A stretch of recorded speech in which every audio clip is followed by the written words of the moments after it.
Welcome to another segment of Lore You Should Know. I am Greg Tito, and today I'm joined by Mr. Chris Perkins. Thank you. Happy to be here. Yes. Wait, always. That's what I'm saying. We're all confused. But anyway, we are going to use this segment of Lore You Should Know to dive into some more lore behind Explorer's Guide to Wildemount, coming out on March 17th. It's going to be spectacular. You, Chris, have been working with Matthew Mercer and a wonderful team of freelancers creating this product for a while now. Yeah, a whole bunch of us have been tag teaming on this one.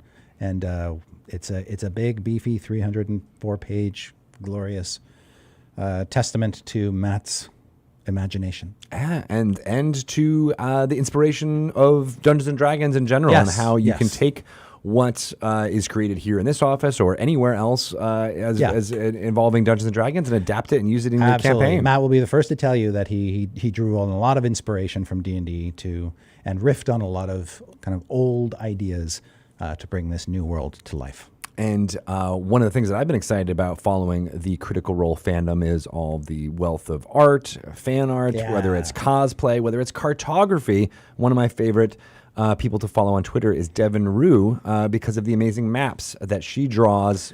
Amazing maps, you say? Amazing maps. Yes, we have one. It is a very detailed map of Wildemount. It is in the actual book that you can get, correct? Yes. This is a printout. This is a printer-proof printout of it. It's actually got some of my edits on it. That's kind of cool. Nice. Everyone's going to zoom in this is conspiracy theory. My version of the map that I was using in the final days of the product. But yours will not have my edits on it. Well, it will have your edits on it, but not the notes. Well, right. It won't have my notes. It won't have my little black marker arrows all over the place. It looks beautiful. I can't wait to delve into it. Devin did a magnificent job. You can't see it from this distance, but it's beautiful. And so what we're going to discuss on this segment is the geography behind Wildemount. Yes. And actually, you can feel free to put that up here too if you want to, so that at least you and I can refer to it. Right. And because it is a continent of Wildemount in the world of Exandria.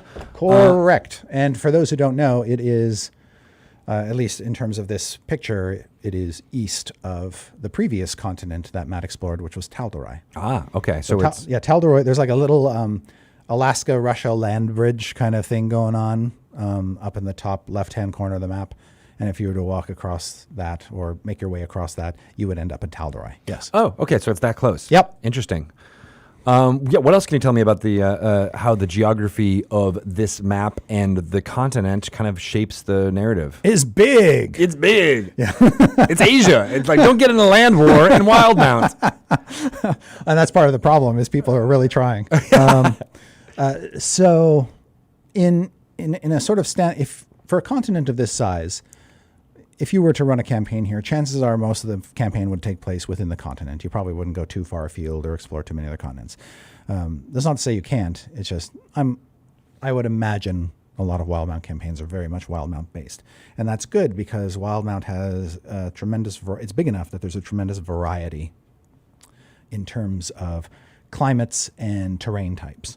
So but there are basically 4 main geographical regions.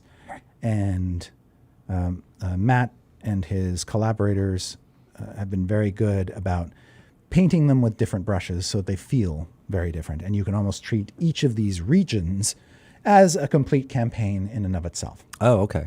So the first, sort of working from west to east, the first is the Menagerie Coast.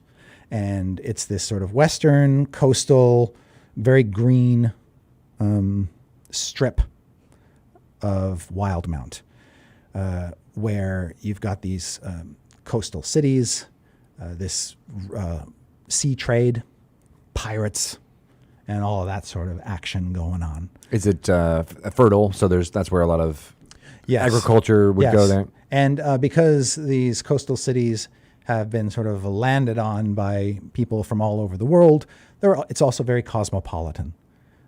So places like Port Damali and Port Zune and what's the one that's escaping me? Nicodranus. These places have a very diverse cultures sort of woven into their fabric of their cities. So you'll see humans, lots of elves, lots of orcs, everything. Yeah, lots of everything. There's there's sort of an organizing faction behind these coastal cities. They're all loosely allied or confederated and tied to this faction called the Clovis Concord. But what really the Clovis Concord is just the union of these cities. They're independent, but then they're sort of, there's almost like a NATO-like quality of mutual protection / or like trade. The Greek city-states Yes. in our history of like Exactly. they banded together when they needed to, but Yes. not necessarily for Yes. individual. Yeah. But if you like nautical campaigns or campaigns with pirates running around all over the place, then the Menagerie Coast is nirvana for you. There are all kinds of islands and archipelagos that you can visit. There's the pirate city of Darktow, which is on an island that you can go to, and you can meet the Plank King. Who doesn't want to meet the Plank King? I love planks Yes. and kings, Yes. so put them together. Yeah, so That's cool. Fascinating character. And then, so that sort of defines the Western Edge region. And then there's a large mountain range. Then that's naturally cut off by this large mountain range, the Sirios Mountains. And then you get to the heartland areas. And there are really kind of two. It's one area, but it's been sort of bifurcated. And it's known as Wynandir. Wynandir. Yeah, Wynandir. Wynandir. Got it. And there's Western Wynandir and there's Eastern Wynandir. And that's where our main conflict is happening between the Dwendalian Empire and the Kryn dynasty. Ah, okay. These are these two relatively young, emergent factions that have decided they cannot be good neighbors. And so one of the interesting things about this world and about the geography is that these two are sort of in like a bad marriage almost. They can't escape. They're trapped by mountains to the west of them and then another ring of mountains to the east of them, and their ideologies are incompatible, so that now they're basically fighting over territory. So what you're seeing in this campaign, this part of the campaign, is the early stages of what could be a terrible, terrible war. I see. And you said relatively young. Does that mean that they're, this rise to this much influence and power is new, or the actual settlements and cities are new? In the span of the whole history of this continent, these two nations haven't been around very long. Okay. So like now a generation or two, so a lot, or longer than that? A few generations. Okay. Yeah. So maybe it is long in the sense of a mortal lifespan. Yeah, they've been around longer than I have. They've been around longer than my great-great-grandfather has. Well, I don't know. You've been here forever. I've been here for a long time, at least 700 years. But, like the Dwendalian Empire was sort of born out of smaller conflicts, feudal conflicts, and then this one king sort of conquered this piece and conquered that piece and conquered that piece, destroyed the Julis Dominion over here, killed their leaders and took over that piece, and has now called himself emperor. And then at some point, his family members just started to inherit one after the other. Eventually, the empire kept its name, but the emperors started to call themselves kings instead. And not going to get into the details of that. But they've only been around for a handful of generations, trying to solidify their hold on the place. While next door to them, dark elves, driven out of the Underdark, have risen to the surface and staked a claim in what is currently known as Eastern Wynandir, and areas beyond that actually as well. And they, like the Dwendalian Empire, they're not inherently evil, and that's the key thing here. Is neither of these groups is like the good guy or the bad guy. Yeah, Very morally gray on both sides, but their beliefs in the Luxon and the light is contrary to the traditional god beliefs of the Dwendalian Empire, and so on religious grounds, on territorial grounds, these two sides are fighting.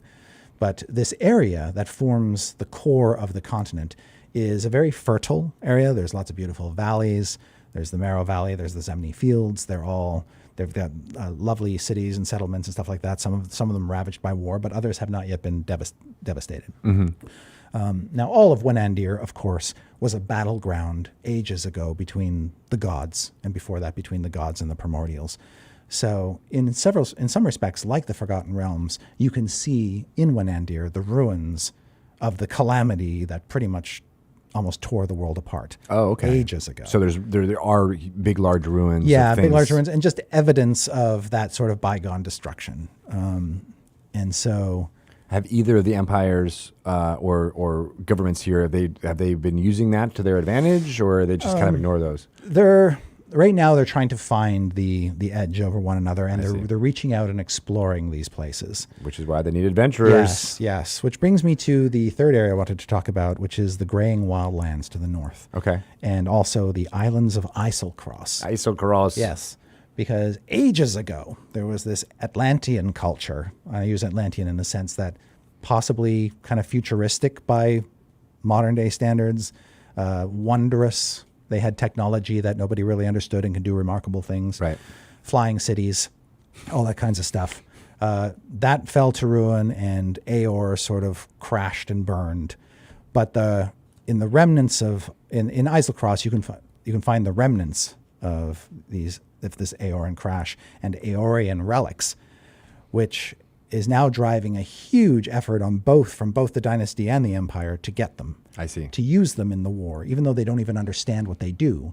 They've heard that they exist, and so there's this kind of charge up into the northern islands, these frozen wastelands, to find these lost artifacts. Because it's the only way they're going to get an edge that could potentially stop this. Or at the very least, they can keep it out of the stasis. hands of their enemies. Oh, right.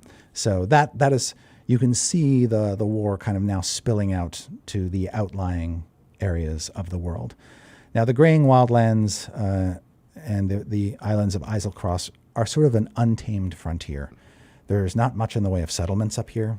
The land is not really conducive to humanoid existence. You have to be pretty darn tough. There are wild folk tribes up there, and there are orcs, and there are other monstrous things up there, but very few cities and settlements. So once you get north of these peaks and into the graying wildlands, you're kind of on your own. There isn't what you'll find in Wenandir, like the settlement over the next hill.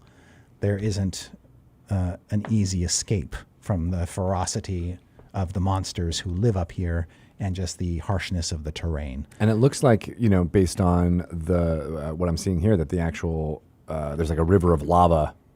Is that what that is? Is there volcanic? Yeah, so one of the weird things is there is volcanic activity up there, and there's also some magical effects. Consequence of ancient calamities that have happened there before and the collapse of the Aeorian culture.